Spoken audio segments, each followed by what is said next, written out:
노후 준비는 잘 되셨나요? 라고 물어보면 대부분의 사람들은 이렇게 답변합니다. 아니요, 모아둔 돈이 없어서 큰일입니다.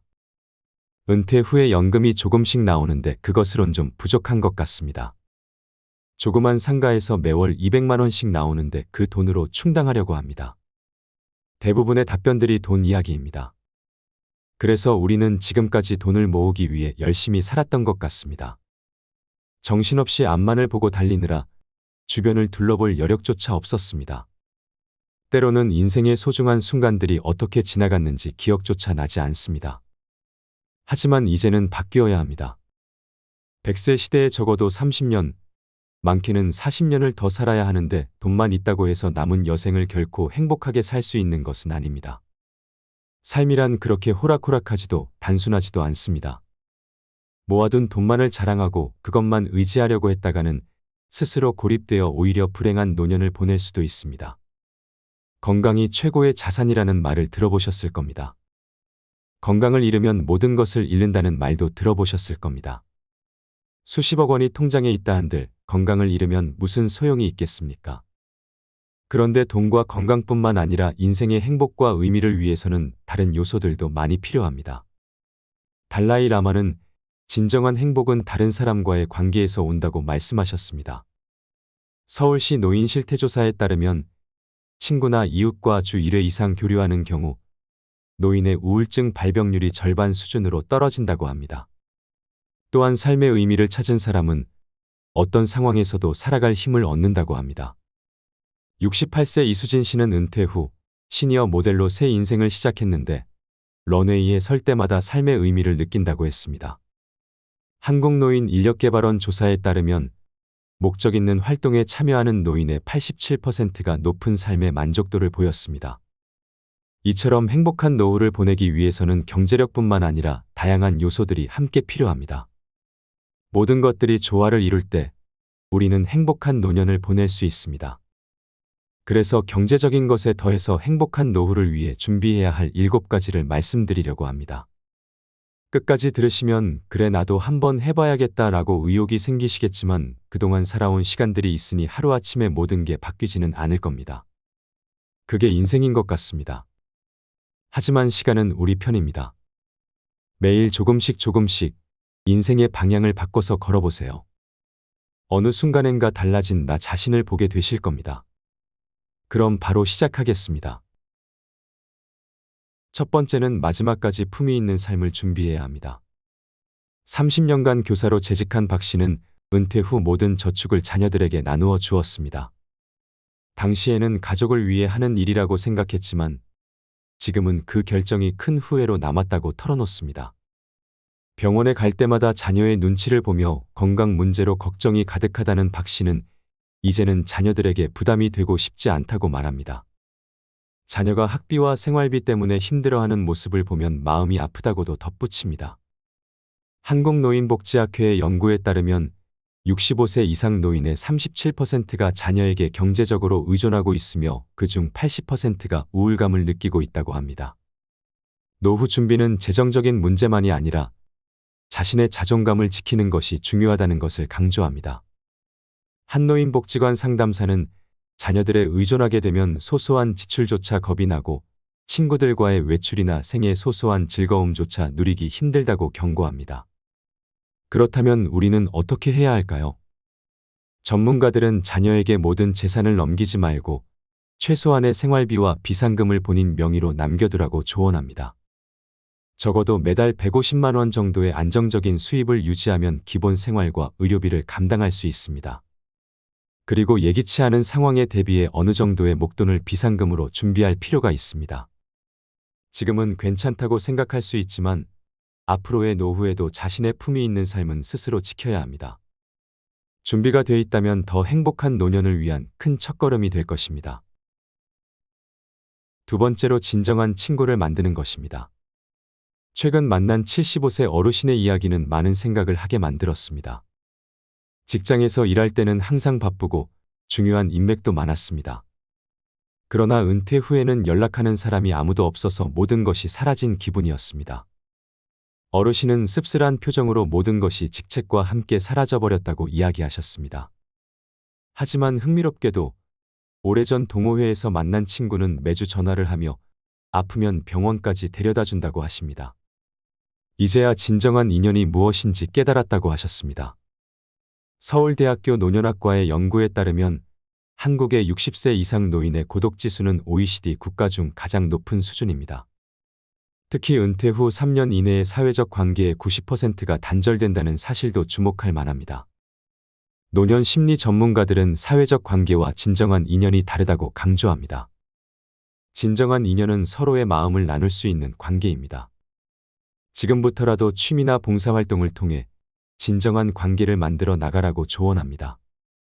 명성보다 중요한 것은 진정한 친구 한 사람입니다. 세 번째는 시간의 소중함을 아는 것입니다. 돌이킬 수 없는 시간에 대한 이야기가 가슴에 남아 있습니다. 얼마 전 한 어르신과 나눈 대화가 머릿속을 떠나지 않습니다. 아들이 처음 자전거를 탔을 때 저는 출근 준비로 바빴고 딸아이가 유치원에서 상을 받았을 때 저는 해외 출장을 나가 있었습니다. 이제 아이들은 모두 성장의 가족을 이루었지만 저는 그 귀중한 순간들을 함께 하지 못했습니다. 그분은 그 순간들을 놓친 것에 대해 깊은 아쉬움을 토로하셨고 그분의 눈물 어린 회한이 제 마음을 아프게 했습니다. 최근 조사에 따르면 많은 노인들이 가장 후회하는 것은 가족과 함께한 시간이 부족한 것이라고 합니다. 특히 은퇴 이후에는 자녀들과 멀어진 관계를 돌이키고 싶어 하지만 이미 시간이 너무 흘러버린 경우가 많습니다. 시간이란 한 번 지나가면 되돌릴 수 없기에 더욱 소중합니다.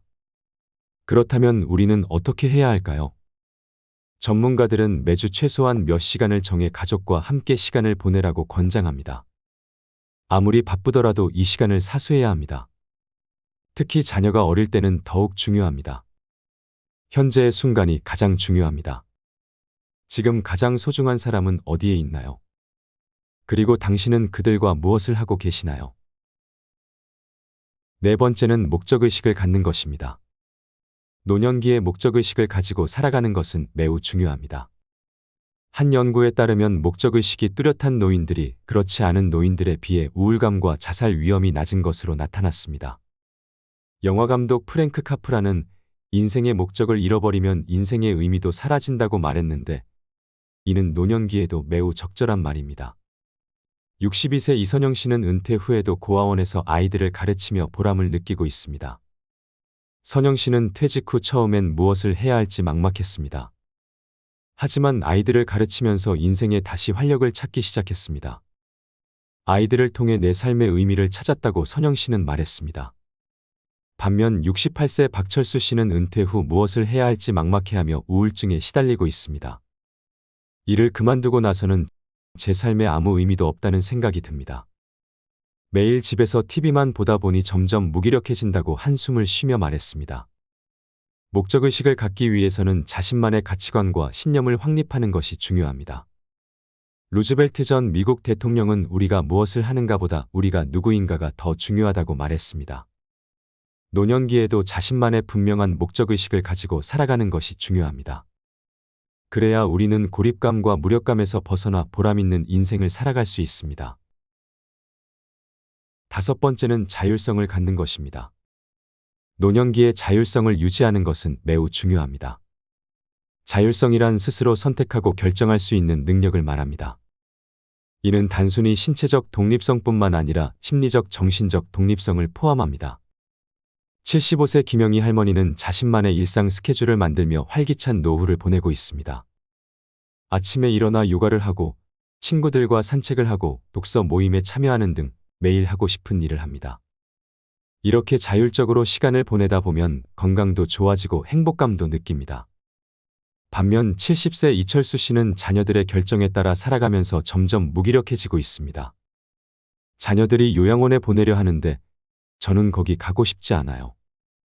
하지만 결국 자녀들의 뜻에 따르게 되겠죠.